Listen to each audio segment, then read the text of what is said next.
Buba Jameni. Risasi ya mrusi hiyo. Wakati Buba anacheza hii mechi leo, nina uhakika wa 100%. 100%. Kama kuna mabeki walikuwa hawajawasha TV, basi makocha waliwapigia simu. Jamani, washeni. Buba ameshafika. Buba unaweza kupiga pasi kiungo ukawa umekosea, lakini kwa Buba hiyo ni assist. Buba weka tu mpira mbele, atafika na atafunga. Huyo ndio Buba. Kwa hiyo tunawataarifu mabeki wote ambao pumzi ni shida, tayari kipimo kimefika. Kipimo kimefika. Ile ni risasi ya mrusi, nimwambia. Inaweza kutoka nyuma ikaenda mbele kwenda kuleta madhara. Kwa hiyo watu wajiandae. Buba amefika na leo alikuwa tu anafanya kama warm up hivi. Kazi yenyewe itakwenda kuonekana kule Ruangwa Lindi tena na Mungu inshallah. Tutacheza na Namungo Juma ngapi? Jumapili. Au mtaki hiyo mechi? Tuna mechi na Namungo Jumapili, na niwape taarifa ya timu itaondoka hapa siku ya Jumamosi asubuhi kama Manchester tu. Tutaondoka hapa asubuhi na ndege binafsi. Tutafika moja kwa moja. Lazima niseme, ni hela imetumika hapo ndugu yangu. Ni chata hiyo imetumika hela hiyo. Unafikiri tumetoa nini mabungu hapo? Hela hiyo lazima nizungumze, alitoa hela aone. Tunatoka Jumamosi. Ni kama Europe. Europe watu wasafiri siku 3 kabla. Si mji na mji. Si hela ipo. Jumamosi tunaingia pale, tunafanya mazoezi ya mwisho, Jumapili mechi. Ndio Yanga hiyo sasa. Kwa Jumamosi tunaondoka hapa asubuhi inshallah. Jioni tunapiga mazoezi ya mwisho, Jumapili mechi. Alafu tunageuza Dar es Salaam, tuna mechi hapa tarehe 25 na JKT Tanzania. Tukimaliza hapo safari Guantanamo Zanzibar hiyo. Watu wanaweza kujiuliza bingwa mtetezi wa CRDB kama ameanza chini sana kuzalisha. Watu watakuwa hawajui mpira hao. Hawa watu watakuwa na matatizo makubwa ya kutokujua mpira, na hasa kujua huu ni ugonjwa utakuwa tayari. Kwa sababu Yanga amecheza mechi ngumu kweli Jumapili. Jumatatu Yanga hiyo imerudi nyumbani. Wachezaji wamepewa mapumziko ya siku moja. Timu imetrain siku ya jana. Leo imecheza mechi. Kwenye mashindano haya ya CRDB Federation, sio masuala ya performance, ni masuala ya kushinda kwenda kwenye hatua inayofuata. Ukitaka kujua ubaya wa performance, muulizeni Chukuchuku. Atawaelezea vizuri. Kufunguka tu, tafuteni Halidi Chukuchuku sasa hivi kama atapokea simu. Maana jana mtafuta sijampata. Kama atapokea simu Chukuchuku leo, mwambieni kombe la CRDB ukifunguka inakuaje? Watu wadogo unajua wanakuja, ndio sikukuu yao hii. Hawa Cosmopolitan hawana sikukuu nyingine, ndio hii Christmas, ndio hii Eid, ndio hii Pasaka. Kwa kila kitu wanakuja nacho. Kwa hiyo sisi lazima tufanye vitu vitatu vya kimpira. Kwanza tuanze kushinda objective football, namba 2 tuwake tunatunza energy ya wachezaji, na mechi nyingine zinafuata back to back hapo. Namba 3 tunawatoa wachezaji kwenye riski ya kupata majeruhi.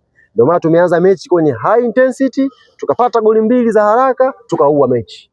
Negative football, piga pasi, piga mbele, umekosa tutulie. Tuacheze kwenye tempo yetu. Hiyo ndio mechi za kikubwa wanavyoshinda. Ukianza kukimbia hapa umekata energy ya kutosha, Jumapili na mechi muhimu ya ligi hapa, tutaanza kutafutana. Ndio mwalimu kampa Dube kidogo, kampa Dave baadaye kidogo, Damaro, na anawaambia intensity ishuke, sikimbie sana, intensity ishuke, tuna mechi nyingine muhimu siku Jumapili. Kwa hiyo tumeshinda, tumekwenda hatua inayofuatia. Waliocheza mpira mzuri ni KMC Football Club. Wako sasa kule angalia mechi. Sawa, lakini tumeona pia mabadiliko ya baadhi ya Yanga jua transformation mabadiliko. Nimefuatilia, nisiwe mnafiki, nimefuatilia transformation, nimefuatilia. Kimsingi alichofanya msajili ametumia lugha ya maandishi kuwaambia Simba Sports weni kama Yanga. Yaani yale yote yaliyoandikwa ya wao kufata ni lugha ya maandishi ambayo kwa maneno unasema kuweni kama Yanga. Tulikuwa tunawaambia muda mrefu, nyie mmewahi kutangulia stendi nauli hamna. Maana wanasemaga, si transformation wa kwanza. Kaambia mmewahi stendi nauli hamna, tusubirini tuje, tuwaonyeshe mfumo ulivyo, alafu mjifunze. Wakagoma. Lakini leo serikali yetu imefanya kazi kubwa na niwapongeze. Na sio vilabu hivi viwili tu. Vipitie vilabu vyote, viangalie mifumo ya uendeshaji. Sio tunasema vivyo wanachama, hata kama ni klabu tu ya taasisi hivi, serikali ipenye. Vilabu vilikuwa vina mfumo mzuri wa uendeshaji vyote, maana yake tutakuwa na ligi ambayo ushindani pia unaongezeka. Kwa hiyo tuwapongeze wenzetu Simba Sports Club kwa kukubali kuwa kama Yanga. Ni jambo kubwa sana wamefanya, na sasa kutokea hapo wasimsumbue tena msajili, wasisumbue tena BMT, wasisumbue tena wizara. Ofisi ya Jangwani iko wazi kwa kuendelea. For further information, ofisi ya Yanga iko wazi. Wanaweza kutuma watu 2 kwa siku, watu 3 waje sawa waanze kujifunza. transformation ni nini, mnaanzia wapi, mnaelekea wapi. Kwa hiyo kwa leo hawafahamu. Kama hili la leo wameenda kufahamishwa leo, maana yake safari yao hawa hamna kitu. Kwa hiyo leo baada ya kuambiwa kuweni kama Yanga, maana yake sasa wanatakiwa wajifunze kwa Yanga, si ndio? Milango imefungwa, milango iko wazi, wanaweza kuja watu wawili kwa siku, wasizidi watu wawili, wakaichagua watu wawili. Leo wakaje idara hii, tutawapa elimu kama tulivyowapa Mazembe, tulivyowapa APR, tutawapa elimu. Sisi hatuifichi, tutawapa. Lakini nimesikia habari nyingine, nimesikia na nyie hamjasikia? Habari gani? Mwezi umeandama.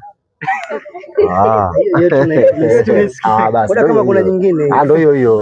Yaani kwa namna ulivyoanza ni kama kuna bwana. Mimi la mwisho niwaambie wana Yanga wenzangu, magrupu yote ya Yanga hapa Dar es Salaam, hebu nipigieni simu kama tunaitaka safari kweli ya kwenda Ruangwa. Tupate gari kama 20 tuondokeni kwa njia ya basi. Jumamosi inshallah tukiamsheni. Mimi napenda kweli safari ya kwenda kusini na basi, napendaga sana. Kwa hiyo kama tunaweza kujiorganize, nipigieni simu, twendeni kwenye magari. Sasa hivi ni dufu tu, piga dufu kama si mwezi konta control watu, ni dufu tu mpaka tunafika. Mbona mnacheka? Utaweza?